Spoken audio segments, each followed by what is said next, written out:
मुझको राणा जी माफ करना, गलती मारे से हो गई। मुझको राणा जी माफ करना, गलती मारे से हो गई। गुपचुप गुपचुप गुपचुप गुपचुप गुपचुप गुपचुप गुपचुप गुपचुप। छत पे सोया था बहनोई, छत पे सोया था बहनोई, मैं तन्ने समझ के सो गई। मुझको राणा जी माफ करना, गलती मारे से हो गई। मुझको राणा जी माफ करना, गलती मारे से हो गई।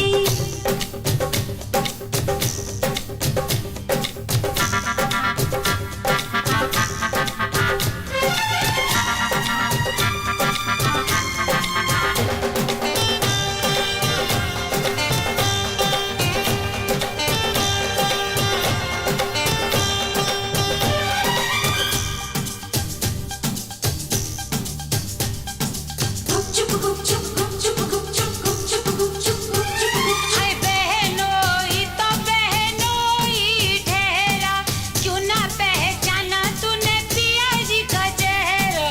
गुपचुप गुपचुप गुपचुप गुपचुप गुपचुप गुपचुप गुपचुप गुपचुप। बहनोई ने ओढ़ रखी थी चादर, रखी थी चादर, रखी थी चादर। मैं समझी के पिया का है बिस्तर, पिया का है बिस्तर, पिया का है बिस्तर। आधे बिस्तर पे वो सोया था, आधे पे मैं भी सो गई।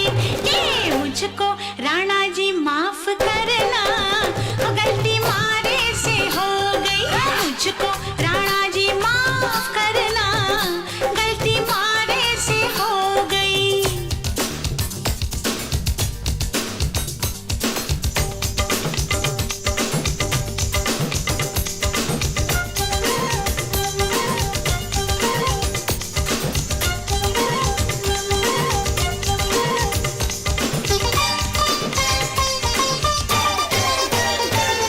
गुपचुप गुपचुप गुपचुप गुपचुप गुपचुप गुपचुप गुपचुप गुपचुप। अरे दीपक अटारी पे जलता तो होगा।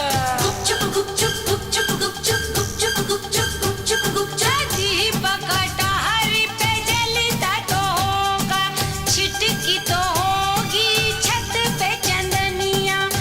अपनों पर आयो नजर ना आयो, भूल कैसे हो गई तुझसे दुल्हनिया रा। गुपचुप गुपचुप गुपचुप गुपचुप गुपचुप गुपचुप गुपचुप गुपचुप। भूल हुई मुझसे तो कैसा अचंभा, कैसा अचंभा, कैसा अचंभा। बहनोई भी था पिया जितना लंबा, पिया जितना लंबा, पिया जितना लंबा।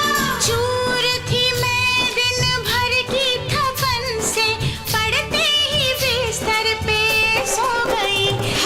मुझको राणा जी माफ करना, गलती मारे से हो गई। मुझको राणा जी माफ करना, गलती मारे से हो गई।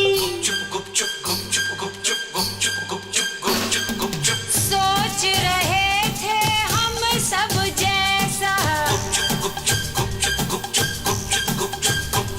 हाय तूने किया नहीं कुछ भी वैसा।